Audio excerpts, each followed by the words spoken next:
Mga kapit lover, manguha po tayo ng malunggay at saka talbos ng kamote kasi ang gagawing ulam natin ngayon ay manok na lagyan natin ng malunggay at saka talbos ng kamote. Wala kasing pansahog. So, iyan na lang ang ilalagay natin na gulay. Malunggay at saka talbos ng kamote. Kaya tara na, manguha na tayo mga kapit lover. Kuha na kami. Hello, doggy! Hello, dog! Di mangaway? Mangaway lagi? Dito tayo manguha na talbos ng kamote. Yun pala yung red. Tayo ng red ng talbos ng kamote. Talbos ng kamote. Manguha tayo. Ito lang. Diyan.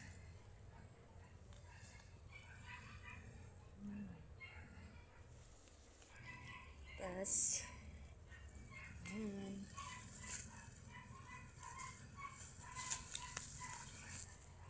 Tapos mamaya umakuha tayo ng malunggay. Ito yung aking tanim na malunggay mga kapitlaban. O, diba?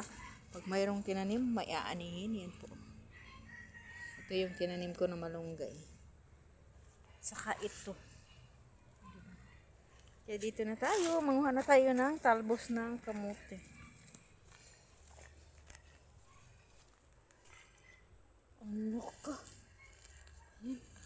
Mag-ano tayo baka may ismiyo marimar. Huwag naman. Konti lang. Uy, may ano pa. May ayan siya. Mga tayo mga kapit lover. Mga kapit lover. Dito. Aray. Mayroon ba dito? Ayan siya. Ayan. Ganun talaga. Aray. Panglahok natin to sa ating manok. Saan pa ba? Yan.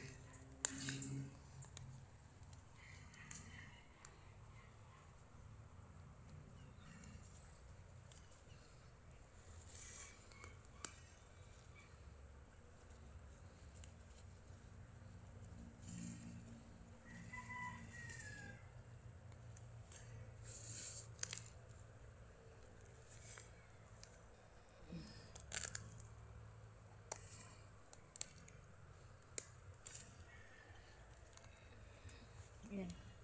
Yan na, tama na po. Okay na. Ayan siya. Maliit. Ay. Okay. Kuha tayo ng malunggay. Talbos ng kamote. Kuha tayo talbos ng kamote.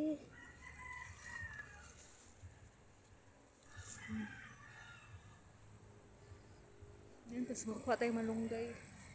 Ayan. Malunggay pandesal. Ito lang yung ating kuhanin. Ayan o. Ayan siya. Madilim na lang kasi.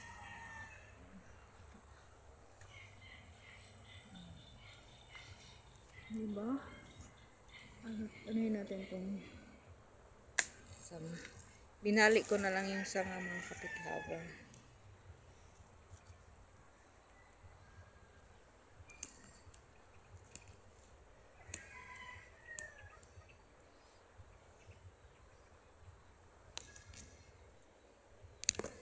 Ay, ito lang ang aking gulay.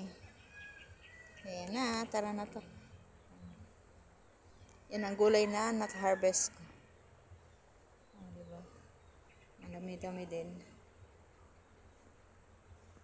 Ang area ko dito, diba? Ito yung puno ng malunggay. Siya. Siya. Kaya yan. Bye-bye na mga kapit lover. Magluluto na ako ng aking recipe. Kaya bye-bye na. Take care po sa inyong lahat. At God bless. Yan po ang aking area. Yarns. Diba? Yan ang aking area. Ito ang aking area, mga kapit lover. Yan. Diba? May puno ng saging dito. Ayan. Ang bunga ng saging, mga ano ba yan? Ayan pala. Ayan o. Oh. Yan yun o. Oh. Yan ang puno ng bunga. Harvest ko na yan kasi mga ano na siya. Pwede na siyang lutuin. Ayan po yung bunga ng saging. Bukas i-harvest na namin. Ay, putulin na namin yan. Kunin na namin yung bukas yan. Kaya yan lang po. Bye-bye. Gusto ko sana manguha ng gabi kasi lang hindi ako pwedeng magtagal dito kasi yung aking baby dog walang naiwan. Dalawang baby dog nandoon, baka mag-away yung dalawa. Kung gusto ko, isama ko naman sana, kaso lang nahirapan ako manguha ng gulay at hindi ako makagawa ng video para i-reel. Sabay ganun. Kaya yan po. Talaga naman. Kaya yan po ang aking area. Yan. Oh, diba? Ang ganda ng area. Yan. Yan yung bukid. Yan. Diba? Ganda talaga pag sa probinsya ka nakatira. Maraming makukuhang gulay. Ito may nakuha na akong gulay. Yan. Talbos ng kamote. Yalo ko sa manok. Manguha sana ako ng ano, tawag ito gabi, kaso lang wala akong kasama. Eto, with lover, wala lang akong dalang kutsiling. Yan, kaya bukas na lang ako manguha ng gabi. Yan. Anli gabi, pag kumuha kayo walang bayad. Yan, marami dun. Kayan lang po ang aking ganap for today. Bye-bye na mga kapit lover at take care po sa inyong lahat. Yan po ang aking view. Yan.